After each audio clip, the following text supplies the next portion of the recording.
Top 5 Bit Pratikum Bioinformatika. Fajar Irianto, Dian Syalsabila, Arifa Setriani. Oke, baik. Assalamualaikum warahmatullahi wabarakatuh. Di sini kami akan membahas mengenai website KIGG. Di sini kita masuk ke pencarian terlebih dulu, kita klik KIGG. Nah, terus kita pilih yang paling atas. Nah, setelah masuk ke websitenya, seperti inilah tampilannya. Yang mana KIGG ini merupakan kumpulan database yang berkaitan dengan genom, pathway biologi, penyakit, obat, dan bahan kimia. Untuk pada KIGG ini terdapat beberapa fitur. Itu ada KIGG pathway, KIGG bread, KIGG modul, patologi, gen, genom, dan sebagainya yang bisa dilihat pada ini. Selanjutnya kita masuk ke KIGG pathway. Pada KIGG pathway ini juga terdapat 7 pembagiannya. Yang pertama itu ada metabolisme, genetic information processing, information processing, cellular process, dan sebagainya. Lalu kita masuk ke bagian cellular process. Di sini juga terdapat 5 pembagian. Di sini kita akan melihat apoptosis gitu. Pada bagian 4.2 yaitu cell growth and death. Nah, kita klik pada apoptosis. Lalu kita akan beralih ke halaman seperti berikut. Mungkin sekian yang dapat saya sampaikan. Untuk pembahasan selanjutnya akan disampaikan oleh rekan saya.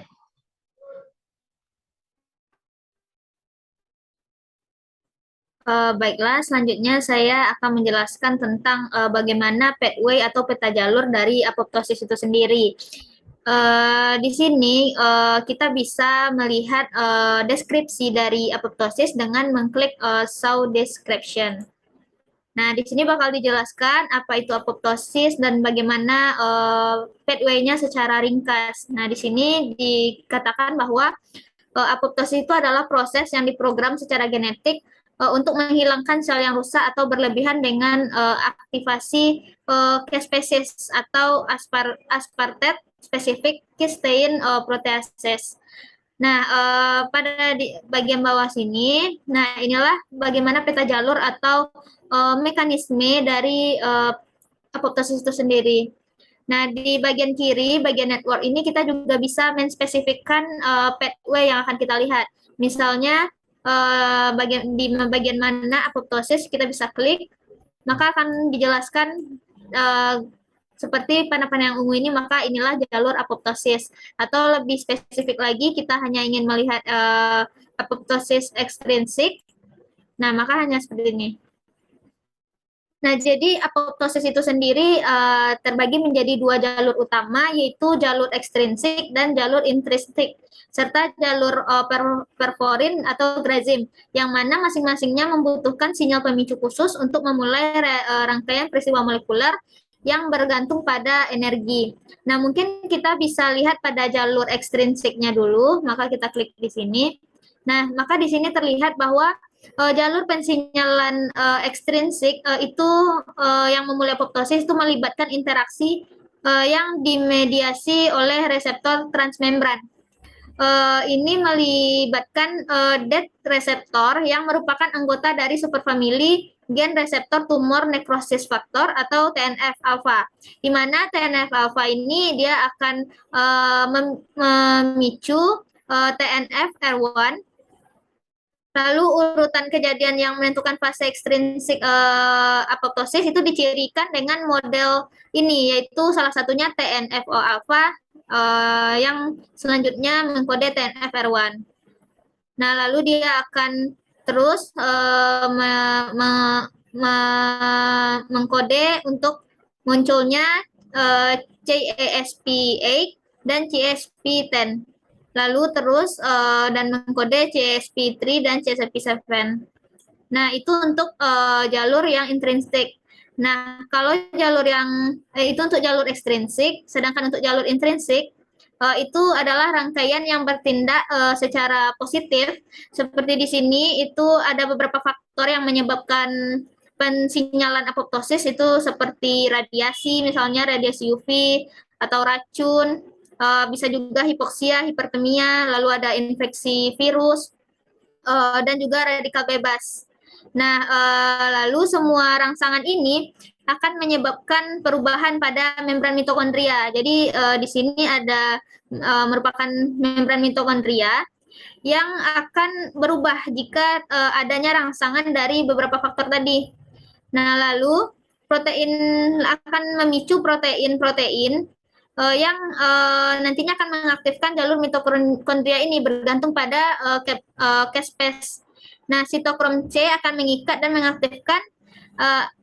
Nah, lalu sitokrom di sini, sitokrom C akan mengaktifkan APAF1. Selanjutnya APAF1 juga bersama sitokrom C mengaktifkan mengaktifkan pro-COP9. Nah, yang inilah yang membentuk sebuah proses dinamakan dengan apoptosom. Nah, selanjutnya jadi kontrol dari regulasi peristiwa apoptosis di mitokondria ini terjadi melalui anggota keluarga protein BCL2, lalu keluarga protein BCL2 mengatur permeabilitas membran mitokondria dan dapat bersifat pro-apoptosis ataupun anti apoptosis yang nantinya akan ada pada di sini. Nah, ini adalah enzim-enzim pro-apoptosis. Nah, mungkin lanjut tadi setelah apoptosom dia akan mengaktifkan CASP9 dan lanjut seperti tadi akan berakhir pada CASP3 dan CASP7. Nah, mungkin itu untuk jalur dari apoptosis. Nah, di bagian atas ini adalah ekstrinsik dan di bagian bawah itu adalah intrinsik. Nah, di sini juga dijelaskan beberapa informasi lainnya. Misalnya di sini adalah adanya GRI enzim B. GRI enzim B ini merupakan efektor dari caspases. GRI enzim B ini dia akan membentuk beberapa protein yang nantinya akan menyebabkan apoptosis. Misalnya di sini ada protein atrubulin, dia akan mendisruption of microtubule function. Berarti dia akan disrupsi dari fungsi dari mikrotubul. Lalu contohnya di sini ada ICAD ditambah dengan CAD itu akan menyebabkan DNA fragmentation dan jadi disinilah proses-proses apoptosis. Nah, di bawah ini juga dijelaskan bagaimana apa saja contoh enzim-enzim yang pro-apoptosis gen. Nah, di mana misalnya di sini itu bagaimana proses DNA itu rusak atau DNA damage, lalu merusak mitokondria membran. Lalu di sini juga akan adanya peran dari gen P53, lalu akan memicu P53 signalin pathway, lalu P53 ini menuju DNA. Nah, nanti akan ada gen-gen yang berperan pada DNA tersebut dalam memicu apoptosis. Contohnya di sini ada protein BAX, PIDD, BIT, APAF1, dan lain sebagainya. Nah, begitu juga di bagian bawah ini mereka menjelaskan bagaimana survival faktor dari apoptosis. Lalu ini adalah enzim-enzim atau protein-protein yang berperan yang akan mengkode DNA dan menghasilkan juga beberapa protein-protein yang pro survival gens. Nah, mungkin hanya sekian penjelasan tentang pathway apoptosis, yaitu proses perusakan sel. Selanjutnya akan disampaikan oleh rekan saya.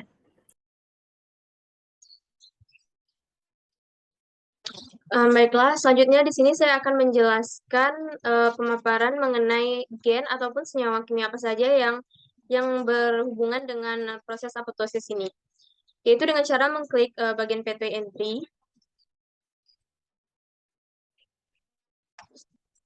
Nah, kemudian di scroll ke bawah.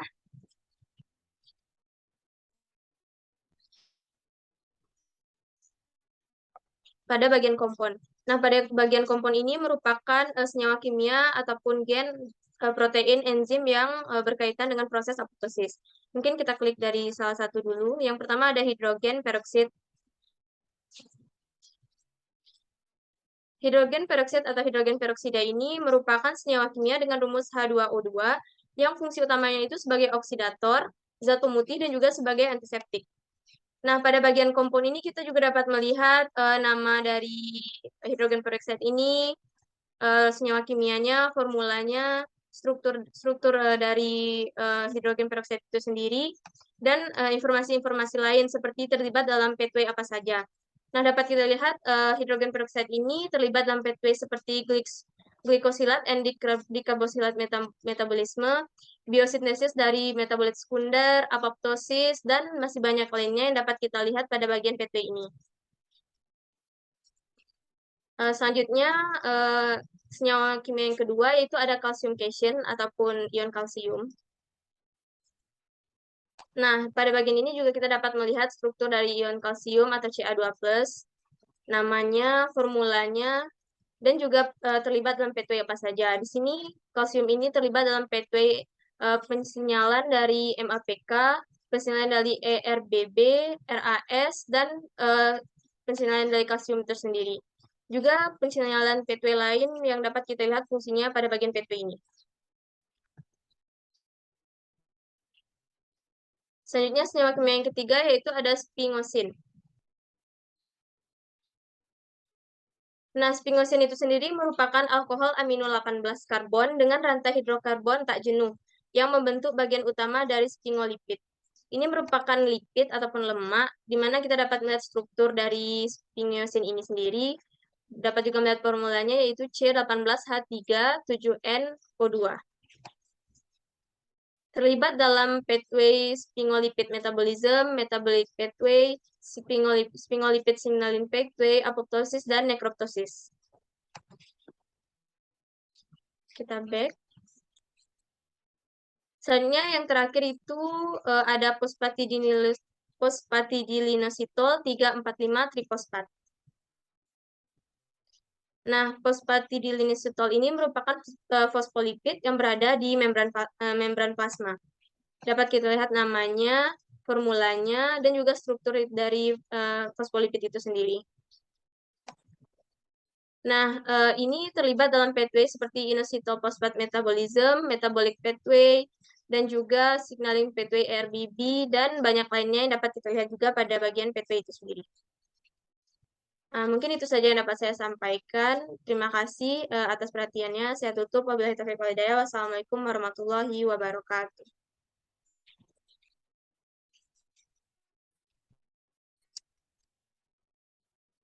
Oke, baik. Demikianlah penyampaian materi dari kami mengenai website KIGG, yaitu Apoptosis. Kalau ada salah, itu kebanyakan dari mereka. Kami tutup dengan Assalamualaikum warahmatullahi wabarakatuh.